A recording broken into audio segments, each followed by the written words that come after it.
მოგესალმებით. ეთერშია გადაცემა რეზიუმე, სტუდიაში მუშაობს ჟურნალისტი მერაბ მეტრეველი. მივესალმებით ჩვენს რადიო მსმენელებს, ვინც გვისმენს FM 103.9-ზე რადიო პალიტრის ეთერით და ასევე მივესალმებით ჩვენს ტელემაყურებლებს, ვინც გვიყურებს ტელეკომპანია პალიტრა ნიუსის ეთერით. როგორც იცით, სახელმწიფო უსაფრთხოების სამსახურის ყოფილი უფროსი გრიგორ ლილუაშვილი დააკავეს. შესაბამისი განცხადება დღეს გენერალურმა პროკურორმა გიორგი გვარაკიძემ პროკურატურაში გამართულ ბრიფინგზე გააკეთა. პირველი ეპიზოდი, რაშიც მას ბრალი ედება, ეს არის 2022 წლის ოქტომბრის თვეში მან თურქი ინვესტორი ჩაღათაი ულქერისგან ეკონომიკისა და მდგრადი განვითარების მინისტრის იმჟამიდელი პირველი მოადგილის რომეო მიქაუტაძის მეშვეობით ქრთამის სახით აიღო 1 მილიონი აშშ დოლარი, რათა მას ლობირება გაეწია ქარის ელექტროსადგურების მშენებლობასთან დაკავშირებულ ურთიერთთანამშრომლობის მემორანდუმის გაფორმებისთვის, ამბობს გენერალური პროკურორი. მეორე ეპიზოდი 2022 წლის თებერვლის თვეში ამ შემთხვევაშიც რომეო მიქაუტაძის მეშვეობით კომპანია ექსპრეს სერვის 2008-ის დამფუძნებელ გიორგი ხაჟალიას გაზიფიკაციის ტენდერებში დახმარების სანაცვლოდ მოსთხოვა და გამოართვა 1.5 მილიონი ლარი. როგორც ჩანს, მილიონზე ნაკლებს არ იღებდა ბატონი ლილუაშვილი. მესამე ეპიზოდი შეეხება 2021-2023 წლებს, როდესაც მიუხედავად ამ მიმართულებით სახელმწიფოს მიერ დეკლარირებული სამართლებრივი ბრძოლისა ქვეყანაში მაინც რჩებოდა რამდენიმე ათეული თაღლითური კოლ-ცენტრი. მოწმეთა ჩვენებებით აღნიშნული კოლ-ცენტრებიდან დიდი უმრავლესობა ეკუთვნოდა პირთა ჯგუფს, რომლებიც მიღებული შემოსავლებიდან სხვადასხვა ოპოზიციურ მედია საშუალებებს აფინანსებდნენ, ხოლო კოლ-ცენტრების შედარებით მცირე ნაწილის ძირითადი მფარველი იყო გრიგორ ლილუაშვილი, რომელიც ამ საქმიანობას მისი ნათესავი სანდრო ლილუაშვილის მეშვეობით ახორციელებდა. თქვა მთავარმა პროკურორმა. აღნიშნული დანაშაულებრივი საქმიანობის შედეგად გრიგორ ლილუაშვილმა ქრთამის სახით სანდრო ლილუაშვილის შრომავლობით დაახლოებით 1.365 აშშ დოლარი აიღო. ყველა ციფრი მილიონს ცდება. საზოგადოებას აქვე ვაცნობთ, რომ ხსენებული ფაქტობრივი გარემოებიდან გამომდინარე, გამოძიება დანაშაულებრივ სქემაში ჩართული სხვა პირების მიმართაც გრძელდება მტკიცებულების მოპოვების მიზნითო. განაცხადა მთავარმა პროკურორმა. დღეს ბუნებრივია ჩვენ ამ თემაზე ვისაუბრებთ გადაცემაში და ჩვენი სტუმარი იქნება პირველ ბლოკში ბესოდონაძე, კოალიცია ცვლილებისთვის ერთ-ერთი ლიდერი და კორუფციის მკვლევარი და ასევე მეორე ბლოკში ლაშა ფარულავა, ერთიანი ნაციონალური მოძრაობის პოლიტიკური საბჭოს წევრი, რომელიც ასევე კორუფციული თემების გამოძიებით არის ცნობილი. მივესალმებით ბესოს, გამარჯობა. მოგესალმებით მერაბ, მადლობა მოწვევისთვის. მადლობა გადაცემაში მონაწილეობისთვის და ამ 3 თუ 4 საქმიდან, რომელიც პროკურატურამ წარმოადგინა, დღეს თქვენს ყურადღების ცენტრში თუ მოხვდა აქამდე რომელიმე. კი, თითქმის ყველა, კი. ხო, ერთ-ერთი საქმე არის, ხო, ხა არ წავიკითხეს, კიდე მეოთხე ბაღაბაღების ტენდერში გამარჯვებული კომპანიისგან ატკატებსო, ესე თქვა, მთავარ პროკურორმა იღებდა. მან დასაკონკრეტებელია, რომელი კომპანიისგან, მაგას ზოგადად იყო ნათქვამი, რომ შესყიდვებთან დაკავშირებით მიქონდა ატკატი ლილუაშვილს, ოღონდ აქ ძალიან მნიშვნელოვანია, რომ ხო, ლილუაშვილთან მიქონდათ. აქ მნიშვნელოვანი არის, რომ მთლიანი სურათი დავინახოთ, რა ხდებოდა. ხო, ესე მხოლოდ ერთი ლილუაშვილი და მხოლოდ ერთი რომეო მიქაუტაძე ვერ იქნებოდა მაგალითად ქარის ელექტროსადგურის აშენებაში ჩართული, ხო? ანუ მის ნებართვის გაცემაზე, ხელშეკრულების ხელმოწერაზე. ეს არის ისეთი საკითხი, რომელსაც სჭირდება პრემიერის განკარგულება. მარტო ეკონომიკის მინისტრი ვერ წყვეტს ამ საქმეს და ვერც ეკონომიკის მინისტრის პირველი მოადგილე. მას სჭირდება პრემიერ-მინისტრის განკარგულება, რომ მთავრობაზე უნდა გავიდეს, მთავრობამ უნდა მოიწონოს და შემდეგ პრემიერ-მინისტრმა გამოსცეს განკარგულება. ანუ ლობირება ნიშნავს იმას, რომ მთლიანად სახელმწიფო სტრუქტურა, ანუ მთავრობის მთლიანი შემადგენლობა არის ამ ყველაფერში ჩართული. მაშინ, როდესაც ესე ერთი ლილუაშვილი ვერ დაურეკავდა რომეო მიქაუტაძეს და ეს ორი ადამიანი ვერ დაალაგებდა ამ ხელა სქემას. ეს ფიზიკურად გამორიცხულია. მას ყავდა კიდე თანამონაწილეები, როგორც ქვედარგოლი, ასევე შუარგოლი. ეს არის სამინისტროში, ქონების მართვაში, იმიტომ რომ მიწის ნაკვეთები არის გადასაცემი და ქონების მართვაში ასევე გამოსაკითხი არის დეპუტატის ძმა, დუგლაძის ძმა, გიორგი დუგლაძე იმ პერიოდში ქონების მართვის სააგენტოს ხელმძღვანელი იყო და მაშინ ხდებოდა მიწების გადაცემაც ასევე, იმიტომ რომ ჰეს და ელექტროსადგურებს ჭირდებათ მიწის გადაცემა მრავალწლიანი იჯარებით და სხვა შორის აი ეს რგოლიც გამოსაკითხი არის. ასევე გავაგრძელოთ რაც შეეხება იმ ტენდერებს გაზის ტრანსპორტირების კომპანიაზე. გაზის ტრანსპორტირების კომპანიაზე ეს არის რომელ კომპანიაზეც არის მითითებული რომ 1.5 მილიონი ანუ მოლაპარაკება როგორ შედგა, ანუ ეს კომპანიაც დათანხმდა ხო ქრთამის მიცემას. და შესაბამისად რადგან ქრთამისად არიან ხო? ხო, ანუ რადგან ქრთამი გადაიხადა ითანამშრომლებს გამოძიებასთან. რა მნიშვნელობა აქვს ეხლა ითანამშრომლებს გამოძიებას, მაშინ ხო დათანხმდნენ ქრთამის მიცემას და შესაბამისად ეს ქრთამის გადახდის შემდეგ მათი გაკეთებული პროექტები, ყველა ხარისხიანი პროექტი, ანუ ქრთამი გადაიხადა იმაში, რომ მას გარკვეული შეღავათები მიიღო სახელმწიფოსგან. მაგალითად, შეღავათი არის ძალიან ესეთი მარტივად შეიძლება ავხსნათ, სიტყვაზე კომპანიამ დააკლო 5% პირობითად თლიან თანხას. ანუ ვაჭრობა რო ასე თქვა თვალის ასახვევად რო იყოს, ხოლო შემდეგ უკვე მუშა პროცესში მიწერს შემსყიდველ ორგანიზაციას და ეტყვის რომ იცი რა არის რაღაცა პროექტში ისი არ არის, მოდი რაღაცა ცვლილება შევიტანოთ და შემდეგ 10%-ის დამატებას მოითხოვს. ანუ ჩვენ თუ დავაკვირდებით ტენდერების მიმდინარეობას არის ხოლმე ხშირად ტენდერები რომ იწყება 2 მილიონით და მთავრდება 3 მილიონით, ანუ ნელ-ნელა თანხები იზრდება. და ეს თანხები არის, ოდესაც რაღაცა პროექტებს აბრალია, რომ პროექტი კარგად არ იქნა გაკეთებული და თანხები ემატება შემდეგ ამ ყველაფერს. ანუ რისთვის შეიძლება მოითხოვოს დახმარება ტენდერში, ხო? ტენდერები არის ელექტრონული. ანუ ეს მას ნიშნავს, რომ ტენდერები უნდა იყოს ფიქცია, ანუ არ უნდა ტარდებოდეს და პირდაპირ ამ ადამიანს უნდა უფორმებდეს ხელშეკრულებას. ასევე მნიშვნელოვანია კოლ-ცენტრების ამბავიც და არც კოლ-ცენტრებში არ არის ესე მარტივად რომ მხოლოდ ლილუაშვილი იყო ერთი გრიგოლი და მეორე სანდრო თურმე რომელიც ამ ყველაფერს აორგანიზებდნენ. ანუ ესე არ არის.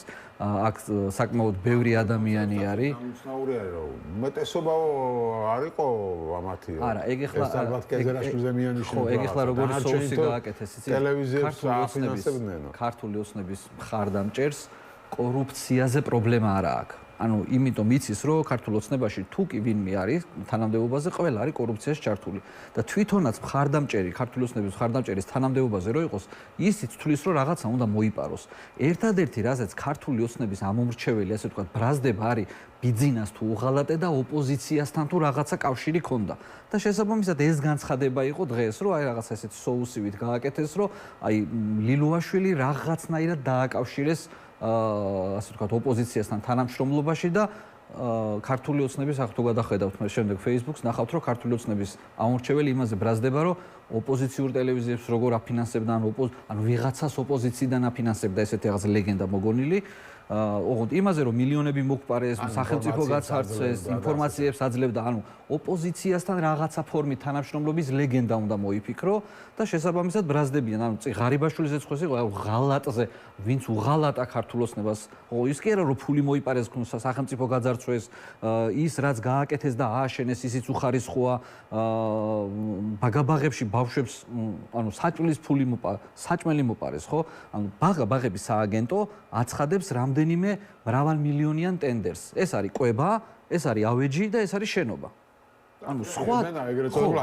სხვა მეტი დიდი მრავალმილიონიანი ტენდერი არ ცხადდება ერთი შემთხვევა იყო როდესაც სასაცილო ცოტა ესეთი სასაცილო ამბავი მოვიდათ რომ მაგალითად ვაზისუბანში არის 57 ბაგაბაღი იყო ყოველ შემთხვევაში ხა დანგრეულია გასწორებულია მიწასთან არაფერი იქ არ არის და 57 ბაგაბაღში რომელიც არ არსებული ბაგაბაღი არის გათბობას და ვენტილიაციას ამონტაჟებდნენ ანუ ჩამონათვალში იყო რომ ამ ბაღში უნდა დავამონტაჟოთ გათბობა და ვენტილაცია ბაღში რომელიც არ არსებობდა საერთოდ ხო გავაგრძელოთ ახლა ბავშვებს პარავდნენ ხო ანუ სხვა ტენდერი ისეთი რომელსაც იტყვი რომ აი აქედან ვიღაცამ შეიძლება 10 კატით ისარგებლოს მეტი სხვა ტენდერი არ არის. ავეჯი ხაზე გაუსულ მილიონზე დაბალი არც ერთი თანხა არ დაასახება. ხო, იმიტომ რომ ყველა ტენდერი რომელიც ანუ ეთყობა მილიონი იყო, ასე თქვათ, ეგრეთ წოდებული სტავკა. ხო, სტავკა ქონდა. მილიონზე ნაკლები არ შემომთავაზოთ.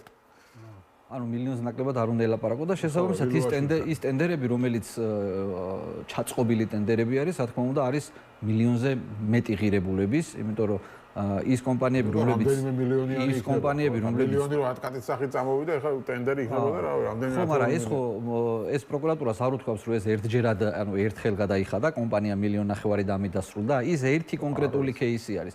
ეხლა მაგალითად ერთი მარჯვენა და მარცხენა სანაპირო ცალ-ცალკე ცხადდება ბაღებში კვების ტენდერი. ანუ დაახლოებით სადღაც 73 მილიონამდე ადის ტენდერების ღირებულება. დაახლოებით 3-4 მილიონი არის ერთი ბაღის აშენება.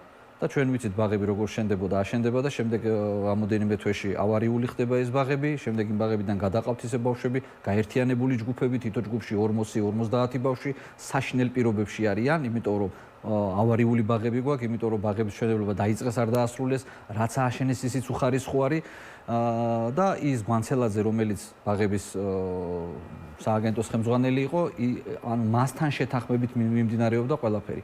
ასე რომ სამართლებრივ და პოლიტიკურ გვანცელაძე გაქცეულია ხო ბუასწრო ხო გვანცელაძე რამოდენიმე წელი რამდენიმე საქმეა ადამიანია ის ლიულაშვილთან ამ საქმეში დაკავშირებული პაიკიძე ერთი რომელიც კომპანიის დირექტორი გვანცელაძე რამდენიმე წლის წინ წავიდა ანუ გვანცელაძე როდესაც თანამდებობიდან მოხსნეს წავიდა კი წავიდა არის ამერიკაში ითხოვს პოლიტიკურ თავშესაფარს დაწყებული აქვს ანუ ამაზე საბუთების მოგროვება და უნდა რომ ამერიკაში ასე ვთქვათ დაფუძნდეს იმიტომ რომ ძალიან დიდი ფული აქვს ამ ადამიანს პარალელურად წაღებული რაც ახლა მათ თქვეს პროკურატურა და სუსმა რაც თქვა ხო ანუ გვანცელაძე ამ ყველაფერს ლილიაშვილის ხათრით ხო არ აკეთებდა თვითონაც ნახულობდა სარგებელს და შესაბამისად ბრალი წაუყენეს როდესაც თანამდებობიდან ჩვენს რადიო მსმენელებს და ტელემაყურებელს რო იყო ბაღების სააგენტოს დირექტორი ანუ კალაძის კადრი იყო გამოდის ხო ნახეთ როგორი რაღაც არის კალაძე დღეს გამოვიდა და როგორც ყოველთვის და ყველა შემთხვევაში იძახის რომ მე რა შუაში ვარ ხო შუაში არა თავშია კალაძე აი ორი მიმართულებით რო გავმეხილოთ ანუ ერთი რომ წარმოვიდგინოთ რომ კალაძე არაფერ შუაში არ არის საერთოდ ამ შემთხვევაში კალაძე ეხლავე უნდა წერდეს განცხადებას და მიდიოდეს იმიტომ რომ მის სისტემაში მილიონობით ლარს პარავდნენ ბავშვებს და მან ვერაფერი ვერ გაიგო. ეს რომეო მიქაუტაძის მისი მოადგილე იყო სამინისტროში. არა, ეხა უყურე რომეო მიქაუტაძე სამინისტრომდე იყო თბილისერვის ჯგუფის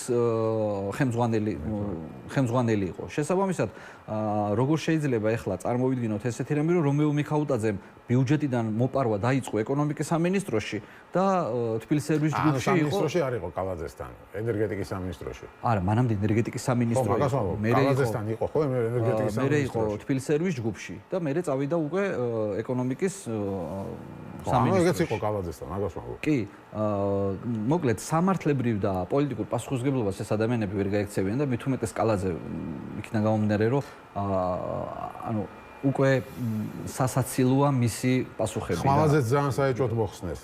ხმალაძე ჯერ გადაიყვანეს იუსტიციის სამინისტროში მე მოხსნეს. ყველაფერი წინა აქვს შეიძლება. ხო, გაზის ტრანსპორტირების კომპანიაში ანუ 2021 წლიდან თქვეს რომ ტენდერები ასე ვთქვათ ატკატები დაიწყო ხო ანუ ამ კომპანიის დირექტორმა თქვა რომ ტენდერებს მიწყობდა ლილიაშვილიო და სხვათა შორის 2019 წლამდე ხმალაძის ძმა იყო გაზის ტრანსპორტირების კომპანიის ხელმძღვანელი ჯაბა ხმალაძე ანუ კალაძის მოადგილე ხმალაძე რო არის მისი ძმაც იყო მაგ კომპანიის ხელმძღვანელი ამ ადამიანებს ისი აქვთ რეპუტაცია დაკარგული რომ გამორიცხული არის შეიძლება კალაძეს მიადგნენ იცით რა არის ბიძინა ივანიშვილის როგორც უნდა ისე იქნება ამ შემთხვევაში ხო იმიტომ რომ ნახეთ ეს კორუფციული ბრძოლა უნდა გავყოთ ჩვენ ორ ნაწილად პირველი ეს არის კორუფციული ნაწილი რაშიც ნამდვილად დასაჭერები არიან იმიტომ რომ ამ საქმეებს ნამდვილად აკეთებდნენ ეს არის კორუფციული ნაწილი ხოლო მეორე ნაწილი არის პოლიტიკური ნაწილი რა რომელიც ებმის ამას იმ გაგებით რომ კორუფციასთან ბრძოლა არის ბიძინა ივანიშვილის ხუშტურზე დამოკიდებული ანუ მას რომ მოუნდება მხოლოდ მას ინსჯის თორე ამ პრინციპში არც უარყოფენ საინტერესო განცხადებებს აკეთებენ კობახიძეც, პაპუაშვილიც და გონიათ რომ კარგ რამეს ამბობენ. ისინი ამბობენ რომ კორუფციასთან ბრძოლა იმიტომ დავიწყეთო რომ ბიზნესი მეშუნა დაგვალავ. ამას ამბობენ ფაქტობრივად როცა ამბობენ რომ აი რომ დაბრუნდა პოლიტიკაშიო, მაშინო ყრილობაზე რომ თქვაო კორუფცია და რაღაცაო და დავიწყეთო ბრძოლა. ანუ ივანიშვილს რომ არ ეთქვაო ფეხებზე გვეკვიდა კორუფციაო რა ესე გამოდის. მათი ნათქვამია. ის ადამიანები რომლებიც ეხლა იძახიან რომ ჩვენ კორუფციას ვებრძვით, ორჯერ ყავთ ლილიაშვილი არჩეული. პარლამენტში. და მთელი ამ წლების განმავლობაში, რაც ლილუაშვილი ხელმძღვანელი იყო, მის ყოველწლიურ მოსმენებს ასე ვთქვათ, პარლამენტის წინაშე რო წარსდგებოდა, თან მით უმეტეს სახელმწიფო უსაფრთხოების სამსახური არის საპარლამენტო ზედამხედველობის დაქვემდებარებული ორგანო, ანუ მათ შეუძლიათ ნებისმიერი ინფორმაციის გამოთხოვა დეპუტატებს, თან მით უმეტეს უმრავლესობის ლიდერი იყო ერთიც, მეორეც, ანუ სად იყვნენ ეს ადამიანები მთელი ამ ხნის განმავლობაში თუ ეს ერთი ადამიანი, აი ანუ მთელი სახელმწიფო ინსტიტუტები ჩამოშა. არა, ესენი როგორც იძახიან, ხო, ერთი იყო ლილუაშვილი, ერთი იყო ღარიბაშვილი. ასევე უნდა გავითვალისწინოთ. თავდაცვის მინისტრი არ დაგვაუწყდეს. თავდაცვის უმაღლესი თანამდებობის პირი, ანუ ის საქართველოს ისტორიაში მსგავსი არაფერი მომხდარა, რომ ესეთი ანუ გომელაური და კალაძე ჯერჯერობით გადარჩნენ.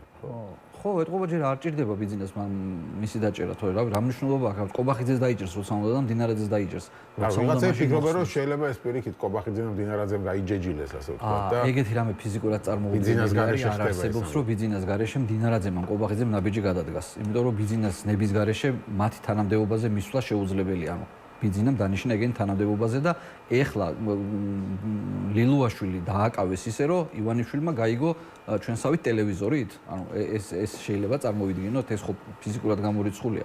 თან აი მილიონების გარდა კიდევ ერთი მნიშვნელოვანი საკითხი არის, რასაც საქართველოს მოქალაქეებმა აუცილებლად ყურადღება უნდა გაამახვილონ, ლილუაშვილიც ну ღარიბაშვილი გასაგებია, მაგრამ ლილუაშვილი იყო ადამიანი, რომელსაც ძალიან ბევრ სახელმწიფო საიდუმლოებასთან უწვდებოდა ხელი. და შესაბამისად ეს ადამიანი ტენდერებში თუ ბავშვის ყვებაში ერეოდა და ეგიდან მილიონები მიქონდა, ადვილი დასაჯერებელია და ადვილად რომ მან შეიძლება სახელმწიფო საიდუმლოებებიც გაყიდოს რომელიმე სხვა სახელმწიფოზე. აქ ერთ-ერთი მთავარი კითხვა რაც გაჩნდა არის ის, რომ როგორ ყველას ეგონა რომ ლილუაშვილი მოახერხებდა თავის დაცვას, იმით რომ ახლა სუსის ოფიციალურია და კომპრომატები ექნებოდა. ხო, გასაგებია. აღმოჩნდა რომ არაფერი არ აქვს თუ რანაირად გადადგეს ეს ნაბიჯი, რომ ახლა სუსის ოფიციალურს რო იჭერს, საშიშია.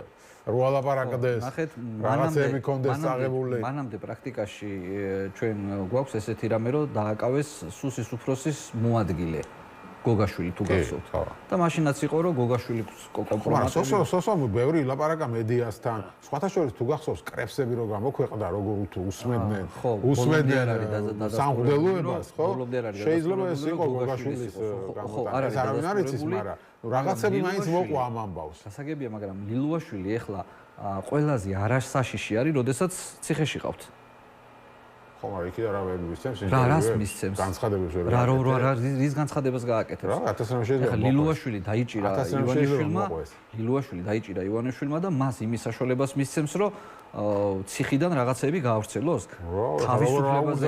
ადვოკატი ხომ აინჩევა და წერილს გამოატანს, მაგრამ აქ თავარია რამე თუ აქვს ჩანაწერები. ამ ჩანაწერები არაფერი შეიძლება არ ყოფილდეს. ადვოკატი იქ არ როგორ წარმოგიდგენია ეს? ადვოკატი იქ არ ყოლია პროკურატურაში და ერთი კაცი არ ყოფილა იმაში რომ გადაიყვანეს იზოლატორში. არა, წარმოსადგენად ცოტა რთულია ის, რომ სახელმწიფო უსაფრთხოების სამსახურის უფროს ვინმეზე კომპრომატი არ ქონდეს შენახული, ეს ზოგადად რომ წარმოიდგინოთ ცოტა რთულია, რომ თან მით უმეტეს იმ პირობებში, ანუ ქართული ოცნების პირობებში, როდესაც ერთმანეთზე კომპრომატებს აგროვებენ და ამის ვინმეზე რა არაფერს არ აკეთებენ. თანხდებით იმაზე, რომ ბიძინა ივანიშვილი მართავს აქ ყველაფერს, სუსიშიც ხო ახლა ბიძინა ივანიშვილი ძლეოდა ალბათ, ხო, არაფორმალურად ბრძანებებს და ეს მაინც შეიძლება გქონდეს, ხო, რა საქმეზე რა ბრძანება გასცა ივანიშვილმა. სუსში მოადგილეებიც იყვნენ, რომლებიც თავიდან ბოლომდე ლილუაშვილის არ ემორჩილებოდნენ, იმიტომ რომ ერთი ივანიშვილის მძახალი იყო, მეორე ვიღაცის დანიშნული. ანუ ბიძინა ივანიშვილის ხო ერთი დასაყრდენი არა აქვს ერთ სისტემაში. ანუ მას ხო ყველა მოიშორა. ყველა არ აქვს მოშორებული. ეხლა მოიშორა ის ადამიანები, რომლებზეც არის გაბრაზებული, რომლებსაც რაღაცა პირადი შეეშალათ ივანიშვილთან. ძალიან ასე ვთქვათ, კლასიკური ოლიგარქიული მმართველობა გვაქვს. აი ნახეთ, ავიღოთ რუსეთში პუტინმა რა გააკეთა. პირველი ვინ მოიშორა, ვინც მოიყვანა ის ადამიანები. ანუ მისი ყველაზე უახლოესი წრე, პირველი წრე რო დაასრულა, უკვე მეორე წრეზე ეს ადამიანები უყალა მოიშორა აბსოლუტურად. ყველა ჩასვა ციხეში, ერთ-ერთი ბერეზოვსკი არ იყო, რომელიც ტელევიზიიდან მოხსნა ადამიანი, რომელსაც პუტინი მოიყვანა საერთოდ, ხო? ივანიშვილიც ესია, კლასიკური ოლიგარქები იქცევიან ესე. ოლიგარქები პირველი სჯიან მის გარშემო, იმიტომ რომ ეწყებათ ეჭვიანობა, იმიტომ რომ რაღაცა ფული მოუტეხა, ინფორმაცია არ გაიტანოს, შემდეგ ერთმანეთის ჭორები, ერთმანეთზე ჭორაობა და ანუ ესე იმართება სახელმწიფო. საბოლოო ჯამში არის ის, რომ ქვეყანა გაძარცვეს, ფული მოგპარეს ბიუჯეტიდან, როგორც ფული ფულად წაიღეს, ასევე ფული აკეთეს ნებართვებში, ფული აკეთეს წიაღისეულის ლიცენზიებში, ფული აკეთეს მაშინ რა ქვია, სახელმწიფო მიწების მითვისება, ანუ სახელმწიფო ქონება წაიღეს როგორც მიწის სახით, ასევე სახელმწიფო ქონება წაიღეს შენობების სახით, სუბსიდიებში, ანუ ყურძენს ვყიდულობთ მე და თქვენ სახელმწიფო ბიუჯეტიდან და ამ ფულს აძლევენ ღარიბაშვილის ცოლის ძმას, ღარიბაშვილის მამას, უჩამამაცაშვილის ბიზნეს პარტნიორს კარიჭაშვილი რო არის, ანუ ამ ადამიანებს აძლევენ ფულს. სახელმწიფო საბიუჯეტო სახსრებით ყველაზე კარგად იხეირა ქართული ოცნების ჩინოვნიკებმა.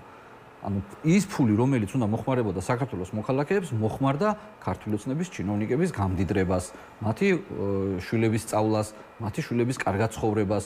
ოღონდ აქეთ საქართველოს მოქალაქეებს უჭირთ ეკონომიკური მდგომარეობა გაუარესებულია, სოციალურად დაუცველთა ბაზაში უფრო მეტი ადამიანები რეგისტრირდებიან, ვიდრე იყო მოთხოვნა უფრო გაზრდილი არის, იმიტომ რომ დაკარგეს შემოსავლები და საბოლოო ჯამში მივედით იქამდე, რომ გვაქვს ეკონომიკური კრიზისი, გვაქვს პოლიტიკური კრიზისი და სანამ პოლიტიკური კრიზისი არ კოლცენტრებს აუცილებლად მინდა რომ დაუბრუნდეთ ამ კოლცენტრებთან დაკავშირებით. დღესაც ხომ მოქმედებს ეს კოლცენტრები, ან დღეს ვინ ფარველობს მაშინ?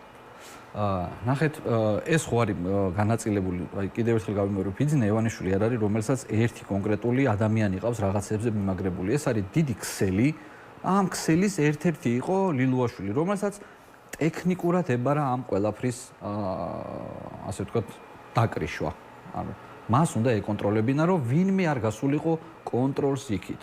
იმიტომ რომ ძალიან დიდი ფული იყო გასაკონტროლებელი, ეს ფული უნდა წასულიყო შავსალაროშიც, ეს ფული უნდა წასულიყო მათ ჯიბეებშიც, ეს ფული უნდა მოხმარებოდა აი ამ კოლცენტრების ინფრასტრუქტურულ განვითარებას, რომ კიდევ ყველაზე მეტი გაეხსნა და ასე შემდეგ. ანუ ეს იყო საკმაოდ, ასე ვთქვათ, რთული მენეჯმენტის ამბავი, არ არის ესე მარტივი.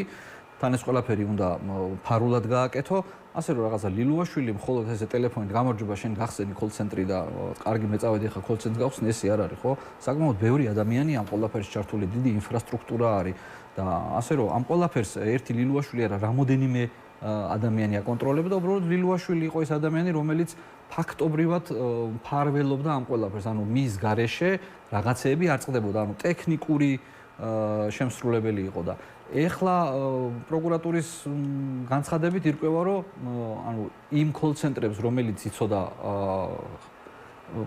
ქართულმა ოცნებამ, რომელიც ფუნქციონირებდა, კიდე იყო რაღაცა კოლცენტრები, რომელიც უშუალოდ ლილუაშვილის, ასე ვთქვათ, ფარველობით ფუნქციონირებდა. კიდე რაღაც ცალკე, რაღაცა ორი ცალი გაიკეთა, ეთყობა იმანა, ხია ლილუაშვილმა და ესეც არაბატია. ხო, ეს ფული არ მოხდა. ანუ რეალობაში გაბრაზება მოყვა იმას და ამ ხალხის დაჭერა და გადაყენება, იმიტომ რომ დღეს ვის უკავშირდება უშუალოდ ვინ კურირებს ამ კონცენტრებს, ეს არის ამას ვერ გაიგებ. ვის არ უკავშირებენ, ხო? ხელისუფლება კეზარაშვილს უკავშირდება, ოპოზიცია უკავშირებდა ამათ და ანუ რაღაც ყველას თავისი კოლცენტრია. სახელმწიფო უსაფრთხოების სამსახურის გარეშე ვერც ერთი კოლცენტრი საქართველოში ვერ იფუნქციონირებს. ფიზიკურად გამორიცხულია და მათ თუ მოუნდათ რომ კოლცენტრი უნდა არსებობდეს, იარსებებს, თუ მოუნდა სახელმწიფო უსაფრთხოების სამსახურს რომ კოლცენტრი არ იყოს საქართველოში და ამას უნდა ებრძოლოს, ძალიან ადვილად გასაშიფრი სქემა არის, იმიტომ რომ ყველაფერი ფაქტობრივად არის ციფრული და შესაბამისად IP ადრესებით ძალიან მარტივად დაადგენ ყველა კოლცენტრს და ის სახელმწიფო უსაფრთხოების სამსახური ხარ ეგენ თუ გამოგეპარა, ხო? ანუ კოლცენტრები რო ფუნქციონირებს, სახელმწიფო უსაფრთხოების სამსახურმა იცის. ეს არის ძალიან მარტივი. ანუ ლეგალურ ამ სახელმწიფოს ნებართვით ძარცვავენ პენსიონერებს, ხო? კი, საზღვარგარეთ, ევროპელ და ამერიკელ. ჩვენ ყავს სახელმწიფოში მთავრობა, რომელიც არალეგალურად აკეთებს ფულს. ეს მთავრობა თუ კონკრეტული პირები? ყველა, აბსოლუტურად ყველა. ანუ ამ კორუფციაში საჯარო სამსახურის ყველა რგოლი არის ჩართული. კიდევ ერთხელ ვიმეორებ, არ არსებობს რომ ერთმა კონკრეტულმა ადამიანმა საჯარო სამსახურში ფული აკეთოს ისე რომ სხვამ ეს ვერ გაიგოს. თან მით უმეტეს, როდესაც ნებართვები არის საჭირო, მაშინ როდესაც მიღება ჩაბარებები არის საჭირო, ხო? ანუ არ შეიძლება, ან ვერ მოხდება ისე რომ საბავშვო ბაღი ააშენოს ხარვეზებით და ის ვინც უნდა ჩაიბაროს ეს საბავშვო ბაღი ამ ადამიანმა არაფერი არ იცოდეს და ისე უბრალოდ ნახოს რომ ხარვეზია და ჩაიბაროს თავისი ნებასურვილით, არა. მას უნდა კონდეს ბრძანება, რომ რასაც ნახავ დახუჭი ამაზე ყველაფერზე თვალები და მე შენ პრემიას გამოგიწევთ ან რამე მსგავს.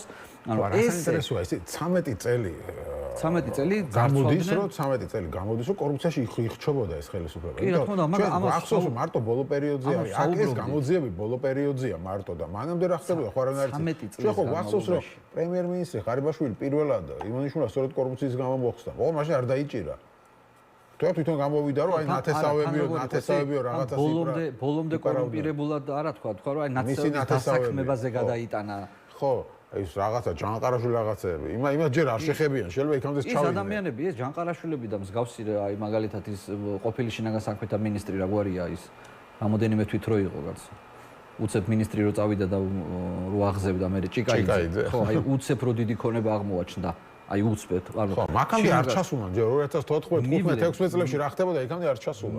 ეს არის ჩვენ მაყურებლებს და რადიოსმოწმე ბოლო რაღაც 2-3 წლის ამბავზეა ლაპარაკი. ის არის არა, ამდენი მოიპარეს. თქვენ ახლა როგორ ფიქრობთ, რომ გვარაკიძემ და მდინარაძემ, რომლებიც 3 თვის დანიშნულები არიან, 2022 წლამდე ჩავიდნენ გარევიზირებით, ანუ ეს ორგანიზაციები ბაგაბაღების სააგენტო შეამოწმეს და აი ეს 4 წელი შემოწმდა? არა, ეს ყველაფერი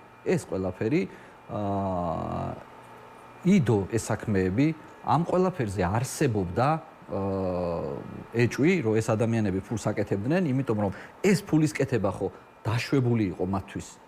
ანუ მწვანე შუქი ჰქონდათ ანთებული და ყველა მიცოდა, ვინ რითი სულგმულობდა და ვინ რა ფულს აკეთებდა. და შესაბამისად ახლა მიადგნენ კონკრეტულ საქმეებს და კონკრეტული საქმეები ამოიღეს და თან ეს ახლა რაც ჩვენ დღეს მოვისმინეთ არის სულ 3 საქმე. 3 შესყიდვა არის სულ. 4. შესყიდვა და ერთი კოლცენტრები.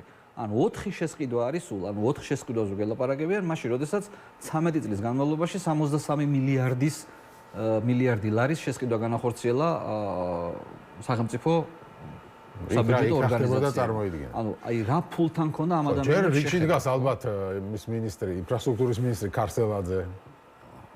ანუ ვინ დგას შემდეგი რიგში ეს არის საინტერესო. რიგში კი არა, ციხის კარებთან უნდა იდგეს წესით ქარსელაძე, მაგრამ ესეც ახლა ბიზნესმენაშვილის გადასაწყვეტი არის, კიდევ როგორ გააგრძელებს, კიდევ რას იზავს, ვის დაიჭერს და ეგ არის ცუდი და ეგ არის ზუსტად ის ფარსი, რასაც ახლა გვეუბნებიან რომ კორუფციას ებრძვიან, კორუფციას კი არ ებრძვიან, ერთმანეთს ებრძვიან. და ამოიღეს ახლა ის საქმეები, რომლებიც ერთმანეთზე თვითონ ძალიან კარგად იცოდნენ რა შეაკეთებდნენ ფულს. გასაგებია. მადლობა დიდი გადაცემაში სტუმრობისთვის. ბესო დონაძე იყო ჩვენ სტუმარი, კორუფციის მკვლევარი, კოალიციას ცვლილებისთვის ერთ-ერთი ლიდერი. დაგველოდეთ რეკლამის შემდეგ ჩვენ გავაგრძელებთ ამ თემაზე საუბარს და ლაშა ფარულავა შემოგვიერთდება.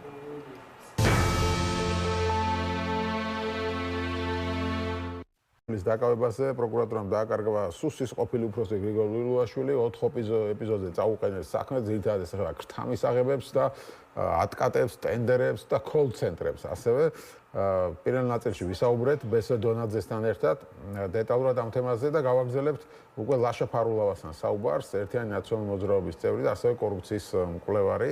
მოგესალმები მე რა პირველსაუნდები მაყურებელს, ფენელებს, ხო. მადლობა გადაცემაში მონაწილეობისთვის და თქვენც როგორც ბესო, ჩემი პირველი სტუმარი, ბევრს საუბრობდით კორუფციაზე. ხო და განსაკუთრებით კოლ-ცენტრებზე იყო თქვენი აქცენტი როგორც ვახსოვ. იმ 4 საქმიდან რაც წაყენებულია, კიდე რამე საქმეზე თუ გქონდათ მითხარი, მაგრამ კოლ-ცენტრები გვახსოვს ყველას, ამაზე გიჩივლეს კიდეც, როგორც ვიცი და მოკლედ აქ იყო საუბარი რაზე იყო დღეს პროკურატურის მხრიდან, რომ ოპოზიციური მედიები არ აშუქებდნენ კოლ-ცენტრის საქმეებს, იმიტომ რომ ეს ფულს აძლევდა თუ ფარველობდა რაღაც. ძალიან ჩახლართა პროკურატურა. კი, ანუ ძალიან აქტივად კოლ-ცენტრებზე და ზოგადად ლილუაშვილის საქმეზე რისი თქმა შეგიძლია, რატო დაიჭირეს, რატო გაწირეს ასე ვთქვათ. ჩვენ არაერთხელ გვისაუბრია შენს გადაცემაში, რომ ბიძინა ივანიშვილს მასმერე რაც სანქციები დაედო, პრობლემები შეექმნა, დივიდენდებს ვეღარ იღებს და დაიწყო შიგნით გუნდში რეპარაციები, დაიწყო გაპარსვა ქოცების, დაიწყო მათი შემოსავლის დათვლა და პირველი ვისაც მიადგა ეს იყო ლილუაშვილი, ფარცხალაძე, ღარიბაშვილი, აი ამ დაჯგუფებას მიადგა პირველი და ეს ხალხი იყო აი ჭრდილოვანი მართველები იყვნენ ამ ქვეყნის. ლილუაშვილი, რომელიც უწყებრივად, ანუ 2019 წლიდან ის იყო სუსის უფროსი 6 წლით არჩეული, მის არჩევას მხარი დაუჭირა მდინარაძემაც და კობახიძემაც. არა მხოლოდ ტაში დაუკრეს, სულ ტაშს უკრავდნენ. სულ მით ლილუაშვილით იყვნენ კმაყოფილები და ნიშანდობლივი რა არის? 4 ბრალიდან ერთი არის აი მართლა ადამიანურ ჩარჩოებში რო არ ჩდება. 2019 წელს ლევან ხაბეიშვილს როგორც თბილისის საკრებულოს წევს ქონდა ბრიფინგი, სადაც ის ამბობდა, რომ ლილუაშვილის გავლენით კალაძემ აი თავის დაჯგუფებასთან ერთად საბავშვო ბაღებში პატარებს ულუფა მოპარა. აი მე შემიძლია ახლა გაჩვენოთ კიდევაც ეს ვიდეო, თუმცა ფაქტი არის აქ მნიშვნელოვანი, ანუ ლევან ხაბეიშვილი საუბრობდა იმაზე, რომ საბავშვო ბაღებში პატარა ბავშვებს მოპარეს ულუფა და ეს ხალხი ჩვენ დაგვცინოდა იცი რაზე, რომ სკოლებში ვითხოვდით უფასო კვებას. და ამასობაში ბაღებში პარავდნენ პატარებს ულუფას. აი ეს დადასტურდა. ეს არ ვიცი რა ადამიანობაში ჩდება. ვისთან გვაქვს საქმე საერთოდ, ხო? ეს არის კონკრეტული ფაქტი, რომელიც მათ შორის აშკარავებს იმას, რომ კახი კალაძეც არის აი ამ კორუფციული ჭრდილოვანი ჯგუფის ნაწილი. და ვინც უნდა მიუჯდეს გვერდით ლილუაშვილს არის კახი კალაძე. კახი კალაძეც ლილუაშვილი ვისი პოლიტიკური ძალაუფლებას იყენებენ ამ ყველაფრისთვის? ბიძინა ივანიშვილის. ბიძინა ივანიშვილზე არის დამოკლეს მახვილი. ის არის სულად პასუხისმგებელი ქვეყანაში სისტემურ კორუფციაზე. იმაზე რომ სუსი, რომელსაც უნდა გამოეძიებინა კორუფცია საჯარო დაწესებულებებში, თავად ფარველობდა კორუფციას. თავად იყო კორუფციის სისტემის შემოქმედი. აი ამაზე მეტი რა უნდა გითხრას ამ გამოძიებამ, მაგრამ მოტივი რატო ხდება ეს ყველაფერი? ცხადია არის ბიძინა ივანიშვილზე განხორციელებული საერთაშორისო სანქციები, გლობალური შეზღუდვები, ამან გამოიყვანა წყობილებინა და დაიწყო გუნდის შიგნით რეპარაცია და რეპრესიები. ხო, და ლილუაშვილმა არ მიიტანა ფული თუ რაზე ვსაუბრობთ? ჩვენ ამაზე ხო დიდი ხანია საუბრობთ. ანუ მახსოვს მე შენთან მქონდა რამოდენიმე გადაცემა, სადაც ვამბობდი იმას, რომ ბიძინა ივანიშვილმა აიყვანა ბუღალტრები, ეს ბუღალტრები ფინანსურ ანგარიშგებას უწევდნენ ბიძინა ივანიშვილს, უთვლიდნენ ვინ რა სარგებელი მიიღო, ვინ რა ქონება დააგროვა და ამაში მათ შორის იყო ჩართული ფინპოლი, ფინანსური პოლიცია. და რა არის კიდე აი ნიშანდობლივი. ქვეყანაში ტრანსნაციონალურ კიბერდანაშაულს კანონმდებლობის მიხედვით იძიებს და გამოძიებას ხელმძღვანელობს სახელმწიფო უსაფრთხოება. და ვინ იძიებდა კოლცენტრებს და კოლცენტრების საქმეს? ფინანსური პოლიცია. და რატო იძიებდა? იცი მე რა ფინანსური პოლიცია და არა სუსი? იმიტომ რომ ფინანსურ პოლიციას ერთადერთი მოტივი ჰქონდა. დაეთვალა იმ კოლცენტრის მოგება. ხო არ პარავდნენ ბიძინა ივანიშვილს, ხო არ პარავდნენ ლილუაშვილს. ანუ ჩვეულებრივი შეთანხმებული ორკესტრი იყო, რომელსაც დირიჟორობდა ივანიშვილი. ამბობ რომ აქ პენსიონერებს რო ძარცვავენ, ამერიკელ და ევროპელ პენსიონერებს აქედან კოლცენტრებით, როცა მათ ატყუებენ თაღლითურ სქემებში, ურეკავენ და ასე ხო კოლცენტრები რა ერო აუხსნათ ისევ მაყურებლებს და რადიო მსმენელებს, ინგლისური მცოდნე ბავშვები ყავთ დაქირავებული, სხვადასხვა უცხოენის ბიჭები, გოგოები არეკინებენ, აქვთ დიდი ბაზა, რაღაც პენსიონერების, გერმანელი, ფრანგი, არ ვიცი, ამერიკელი, კანადელი და არეკინებენ და რაღაც თაღლითურ სქემებს თავაზობენ, რომ აი ფულს ჩადებ, ბევრს მოიგებ და ძარცვავენ, მარტივად რო ვთქვა და ფულს ახევენ თაღლითურ სქემებში. ახალ კრიპტოვალუტას, რომელიც ახალი შექმნილია, თავაზობენ, რომ აი ეს გაიზრდება მისი ღირებულება, შემდეგ ანუ რომ მიყიდიან რამოდენიმე დღე იზრდება და შემდეგ უკავშირდებიან უფრო მეტი რო შეისყიდოს და როგორც ხდება შესყიდვა, ახლა კრიპტოვალუტაზე გადავიდეთ. ხო, როგორც კი მოხდება შესყიდვა, ხდება მე ამ კრიპტოვალუტის განულება. ანუ მთელი ფულის გატანა და ეს არის სქემა, თაღლითური, რატო არის თაღლითური კოლცენტრი. აი ამას ეფუძნება რა. და ნახეთ, უამრავია დაზარალებული არსებობს, ანუ ევროპაში პენსიონერები მთელი ცხოვრება შრომობენ და შემდეგ ამ შრომის ნაყოფი არის მათი დაგროვებული პენსია და ამ პენსიას პარავდა ივანიშვილის აი ეს დაჯგუფება. ანუ ეს ივანიშვილთან შეთანხმებით ხდება? აი ხა ბერა. მოდი გადავიდეთ ახლა საქმეზე რა. ისევ ხაბეზე უნდა გადავიდე ლევან ხაბეიშვილზე. მე ლევან ხაბეიშვილი ვასო რუსშაძე დავდიოდი თბილისში და კოლცენტრების იდენტიფიცირებას ვახდენდით. ძირითადად ის იყო ახალი კორპუსები, სადაც დაცვა იყო პირველ სართულზე. ეს დაცვა არ გიშვებდა ჩვენ რამოდენიმე კორპუსში შევახციეთ, მივედით უშუალოდ იმ სართულზე, სადაც იყო განთავსებული კოლ-ცენტრი და რომ რეკავდით პოლიციაში. პოლიცია არ მოდიოდა, მერაბ. სიუჟეტი აქვს მომზადებული რამოდენიმე ტელეკომპანიას, ფორმულას, TV1-ს, ფავარს. აი რომ რეკავთ პოლიციაში და არ მოდის და მეცაც გეტყვით, აი აქ სააკაძის მოედანზე, ბიზნეს ატრიუმში, დღის პირველ ნახევარში ფორმულა ჟურნალის სალომე ბუკუჩავასთან ერთად მივედი, ფაქტობრივად შევარდი იმ ოფისში, აღმოჩნდა კოლ-ცენტრი და როდესაც პოლიცია გამოვიძახე, პოლიცია არ მოვიდა.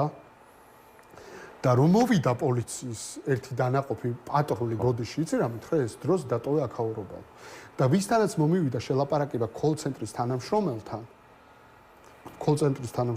რომ დავშორდით ამ ხალხს და ნუ წამოვედით, 9 საათზე რუსთავი 2-ს ქონდა პირდაპირ ჩართვა ზუსტად იმ კოლ-ცენტრიდან, იმ შენობიდან და გვეუბნებოდა რომ ეს არის კეზერაშვილისო. არა და დღის პირველ ნახევარში ვიყავი და ვიცახდი რომ ეს კოლ-ცენტრი არის აი ამ ჯგუფის ლილუაშვილი, ფარცხალაძე, ამას ვამბობ. შეიძლება ფარველები ყავდა მას, მაგრამ ივანიშვილმა იცოდა. ანახე მერა პირდაპირ ეთერში შევარდი, ანუ რუსთავი 2-ის იმედის აი პროპაგანდისტული არხების პირდაპირ ეთერში შევარდი და დაუმტკიცე რომ მე გამოვიძახე პოლიცია და ეხა რაც მიდის არის ფარს ჯერ გაწმინდეს ოფისი გაიტანეს ინფორმაცია და შემდეგ შევიდა ფინანსური პოლიცია.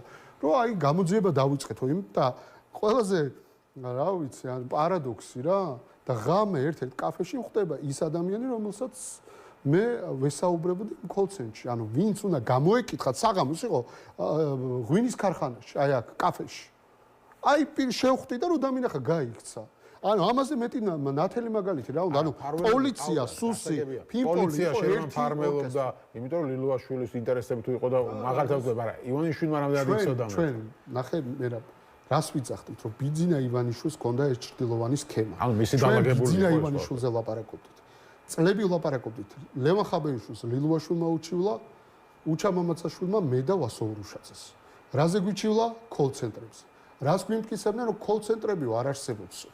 სასამართლოში ჯერ გოჩადიდავა, მერე აპელაცია, მერე უზენაესმა 7 თვეში დაამთავრეს ჩვენი საქმე. წარმოგიდგენია და 5000 ლარი ჯარიმა და ცნობის უარყოფა მომთხოვეს. და ეხლა რა ვქნა, მეგობრებო, აი სასამართლოს მიმართავ, მურუსიძე ჩინჩალაძით ხო დაალაგეს და ბიძინა ივანიშვილის ძალაუფლება ხო გამოიყენეს სასამართლოში. აი მაგათ მიმართავ. ეხლა ცნობის უარყოფა როგორ გავაკეთო, როცა დადასტურდა რომ მართალი ვიყავ. აი ეხა ვეკითხები რა მოსამართლეებს დადასტურდა რასაც ვამბობდი და ეხა რა როგორ უნდა მოხდეს ცნობის უარყოფა. რა თქმა უნდა მე ამის უარყოფა არ მომიხდენია, მაგრამ ეხა ჩემი სიმართლე დადასტურდა და გულის ტკივილით მინდა ვთქვა ერთ-ერთ ორგანიზაციაზე, რომელმაც აი რა ვიცი, აღარ ირწმუნა ჩვენი და აღარ გამოყვა ევროპის სასამართლოში. ფაქტობრივად შუაგზაში მიგვატოვა. ხო, აი ერთ-ერთმა ორგანიზაცია. ხო და იმიტომ რომ ეგონათ რომ აი რა ვერაფერს ვერ შვებით, იქაც წავაგებთ და ეხლა დადასტურდა ჩვენ ბოლომდე ვიბრძოლეთ, უკან არ დაგვიხევია, მიუხედავად ტერორისა, მიუხედავად რეპრესიისა, მიუხედავად იმისა, ლევან ხაბეიშვილს, მე ვასო ურუშაძეს, რეებს არ გვიკეთებდნენ, დემონიზებას ახდენდნენ ჩვენსას, არა მხოლოდ სამთავრობო ტელევიზიები, მერაბ, არა მხოლოდ სამთავრობო ტელევიზიები. მთელი აი ეს ქონდათ აწყობილი ქსელი და ყველა ჩვენს წინააღმდეგ იყო და კომიტეტზე ლევან ხაბეიშვილმა რომ მოითხოვა რომ საგამოძიებო კომისია შევქმნათო და გამოვიძიოთ აგერ კოლ-ცენტრების ამბავიო, აგერ მისამართებს ვიძახითო, აგერ პოლიციას აი შეკრული საქმე ქონდა. რა თქმა უნდა, უარი გვითხრეს და ვინ გვითხრა უარი? დინარაძე კობახიძე. დინარაძე კობახიძე მატყუარებს გვეძახდა და დღეს რო დადასტურდა, აი ჩავხედონ თვალებში რა და თუ კორუფციის ყველა ფაქტი რომელზეც ფაქტობრივად ოპოზიცია, არასამთავრობო სექტორი, იგივე საერთაშორისო გამჭვირვალობა საქართველოს გამოძიებელი ჟურნალისტები საუბრობდნენ, ყველაფერი დადასტურდა. მე რა ნახე. მაგრამ მანამდე ეს ხალხი იყო მოღალატეები თუ რა ვიცი რა, უცხოეთის აგენტები. გულწრფელად ჩვენ რა არ გავიარეთ, აი მართლა ისეთი ცხელი სპირალი გავიარეთ, ერთი მხრიდან მთელი სამთავრობო ვერტიკალი, მეორე მხრიდან დაინტერესებული ეგრეთ წოდებული ოპოზიციონერები, აი ესე გვიტევდნენ რა, შეტევა იყო ჩვენზე. და ვერ ვიგებდით, ანუ კოლ-ცენტრებს ვებრძვით, თან ფაქტი იყო დადასტურებული, რამოდენიმე პენსიონერმა ტრაგედია დატრიალდა, რომ თავი მოიკლა რამოდენიმე ადამიანმა ევროპაში, გერმანიაში. და ეს საჯაროდ ცნობილი ამბებია და ჟურნალისტური გამოძიება ქონდა ძალიან ბევრ ცნობილ ავტორიტეტულ ორგანიზაციას და მედიას. ხო და ჩვენც ვიყავით დაინტერესებული რატომ, აი მოტივი ჩვენი რა იყო. რომ 2021 წელს, 2020-2021 წელს კახა კახიშვილის საარჩევნო შტაბში იყო ხალხი, რომელიც იყენებდა კოლ-ცენტრების ფულს საარჩევნოდ. ეს სიუჟეტიც მომზადებულია, ესეც ყველამ ნახა. და ჩვენი მიზანი იყო, რომ ეს ამ ფულის გამოკვლევა დაგვეწყო და მივყოლოდით ხაზს, რომ აღმოგვეჩინა იდენტიფიცირება მოგვეხდინა, რომ არჩევნებზე ეს ფული ჩვენს წინააღმდეგ, ჩვენი ხალხის წინააღმდეგ არ ყოფილიყო გამოყენებული და არათუ გამოყენებული იქნა. 24-ში ლილუაშვილი იყო მთელი საარჩევნო მანქანის ხელმძღვანელი ქართულ ოცნებაში. მასება რა არჩევნები 2024 წლის არჩევნები. ხო და ასეთი რა გააკეთა 2024 წლის არჩევნები მასება რა. ეს აქციები ფაქტობრივად ჩაახშო ბრუტალური მეთოდებით ბატონმა გომელაურმა. ყველა მოიშორა ბიძინა. გომელაური გადარჩა დაჭერას როგორც ჩანს, მაგრამ ძალიან მარტივია. ხა ღარიბაშვილი პირდაპირ ვთქვათ რა. პოლიტიკური პასუხისგებლობა. არის პოლიტიკური პასუხისგებლობა, არის სამართლებრივი პასუხისგებლობა. ჩვენ ახლა ვაპარაკობთ სამართლებრივ პასუხისგებლობაზე, იმაზე, რასაც ჩვენ ბრალად უყენებდით ქართულ ოცნებას და თავად დაადასტურეს, მაგრამ სად არის პოლიტიკური პასუხისგებლობა და ვის ეკისრება ეს პასუხისგებლობა? ეს ეკისრება ბიძინა ივანიშვილს. სრულიად საკმარისია ეს ამბავი, რომ ქვეყანაში დაინიშნოს რიგარეში არჩევნები. რატომ? იმიტომ რომ ჩვენი ფულით, ჩვენი უსაფრთხოება რომ უნდა დაეცვა კაცს და სისტემას, ის იყო დაკავებული კორუფციით და ჩვენ ფულს იყენებდა ამისთვის. ჩვენ ხო ფულს პარავდა და მათ შორის ინვესტორებს ფულს ახევდა და ბაღის ბავშვებს ულუფას პარავდა. კოლ-ცენტრებს თავი დავანებოთ. ეს არის საკმარისი. ეს არის საკმარისი. არ გახსოვს ლიბერტი ბანკის არაკეთილ სინდისიერებაზე რომ ლაპარაკობდი და რუხაძის ინტერესზე და იმაზე რომ მათ შორის პენსიონერებს პარსავენ ამ კაბალური სესხებით. რამდენი ხანია ჩვენ ლაპარაკობთ? ესენი იტყუებიან. რეალურად ეგეც სიმართლეა. ყველა მხრიდან დადასტურდა ის, რომ მძარცველი ხალხის მძარცველია ის ხელისუფლება და პასუხისგებლობა. ჩვენ ვითხოვთ პოლიტიკური პასუხისგებლობა აიღოს. კობახიძემ ხო უნდა რომ ვირწმუნოთ ჩვენ მისი. მაშინ თუ უნდა რომ ვირწმუნოთ, ან ჩატარდეს ახალი არჩევნები, ან ლილუაშვილის გვერდით მიუსვან ლილუაშვილის გვერდში ბიძინა ივანიშვილი. ბიძინა ივანიშვილს თუ მიუსვავენ გვერდით, ან დაიბარებენ და გამოკითხავენ, მაშინ შეიძლება ჩვენ ვირწმუნოთ, რომ კორუფციას ებრძვიან, მაგრამ კორუფციას კი არ ებრძვიან. რეალურად ეს არის შიდა დაპირისპირება. ხახიძემ გითხრა, რომ ივანიშვილი კორუფციას ებრძვიან, იმიტომ დავიწყოთ, რომ ივანიშვილი დრამდა პოლიტიკაში, მან განაცხადა, რომ უნდა ვიბრძოლოთ. ანუ ივანიშვილს ვარ ეთქვა, მანამდე არ ვიბრძოდითო. ანუ ივანიშვილი დაწყებულია ეს კორუფციას აბრძოლაო. რამდენ რამეში დადასტურდა, რომ ხო ქონდა სურვილი, რომ აი ჩემი ყველა ბრძანება იქნება საჯარო. ენერგეტიკაში 1 მილიარდი სახალხო საჩუქარი, ვიღაცებს საჩუქა და არ გვეუბნება ვის. რა სახალხო საჩუქარი? ხო, ანუ ენერგო კომპანიებს ვალები ჩამოაწერეს და არ გვეუბნებიან ვის ჩამოაწერეს. დამალეს. Eagle Hills-თან კონტრაქტი გააფორმეს და სახელმწიფო მრავალდებულება აიღო, არ გვეუბნებიან. მათ შორის ეხლაც არ ვიცით ბევრი რამე, კამიტის გამოძიება ხო საერთოდ სასაცილო დაიხურა თემა. მარტო ეს აი შეკითხვა დაიხურა თემა. გამოვიძიეთ, რა გამოვიძიეთ? ხო დაინახეთ, კობახიძე იყო ავტორი, რომ კონსტიტუციაში მეხუთე მუხლი ისე ჩამოყალიბებულიყო, რომ სახელმწიფოს აიღო სოციალური პასუხისგებლობა, რომ თანასწორობა უნდა ყოფილიყო ქვეყანაში და ამ დროს თვითონ 1400 ლარით გაიზარდა ხელფასი და პენსია 20 ლარით გაზარდა. ამასობაში დაგვიანონსეს კომუნალური ტარიფების ზრდა და ის 20 ლარი, რომელსაც უმატებენ ჩვენს პენსიონერებს, იმ გაზრდილი კომუნალური ტარიფების გადასახადი იქნება. ეს არის სიმართლე, ანუ ზრდა კი არ იქნება. რეალურად აი ეს 20 ლარიანი ვაუჩერი ჩაუდეს პენსიაში. ჩატვირთ ეს პენსიაში, თორე არაფერი არ მოემატებათ იმ ხალხს. ეს არის სიმართლე, უტიფრობა, ფარისევლობა, მეტი არაფერი არ გვესმის და ცხადია პოლიტიკურ პასუხისგებლობაზე, როდესაც ვლაპარაკობთ, თუ კორუფციული იყო მართლობა კობახიძემდე, მაშინ თავად უნდა გადადგეს, პარლამენტით მათ უნდა გადაიყენოს თავისი თავი, ისედაც გადაყენებულები არიან, ქართული ხალხი მაგას არ ცნობს. დაინიშნოს ახალი არჩევნები, გამოუშვან პოლიტპატიმრები და შევერკინოთ არჩევნებს. აი მე ვნახოთ ქართული ხალხი ვის დაუჭერს მხარს, მაგრამ რას გვეუბნება იცით კობახიძე? პარტიებსაც გავაუქმებო. ყველას დაგიჭერთო. პარტიებსაც გავაქვევ და მე და ბატონი ბიძინა ივანიშვილი ვიქნებით და აქ გავაკეთებ აშხაბაცო. აი ამას გვეუბნება. ვინმე კობახიძე გუშინ რუსთავი 2-ზე ნირწამხდარი იჯდა, ანუ წარმოგიდგენთ პროპაგანდისტულ არხზეც კი ჟურნალისტი უკვე აი ისე შეიშალა რომ კრიტიკულ შეკითხვებზე გადავიდა, იმიტომ რომ ისეთ რაღაცებს ისახდა აშხაბაჩიც კი არ არის ესეთი დიქტატურა, აი ხარ რასაც თავაზობს ივანიშვილი. იქ უბრალოდ არავინ დემოკრატიას არ ითხოვს და ჩვენთან დემოკრატიას კი არა, ევროპას ვითხოვთ და ევროპულ წესრიგს ვითხოვთ და აი ბუტაფორია, ხო გამოჩნდა რომ ბუტაფორია იყო რაჟდენ კუპრაშვილი. აი ნახე რა გააკეთეთ თვითონ ლილუაშვილი კორუფციულ სქემებს ქმნიდა და აქეთ გითხრეს რომ აი რაჟდენიო გამოიძიებსო კორუფციასო და რეალურად აღმოჩნდა ბუტაფორია და ეხლა გაუქმეს ეს ანტიკორუფციული სააგენტოც და ევროკომისია ამბობს რომ აი მოლდოვაში და უკრაინაში არისო ანტიკორუფციული სააგენტო, თქვენთან არ არისო და ეხლა უტიფრად იძახიან რომ ჩვენთან კორუფცია არ არის.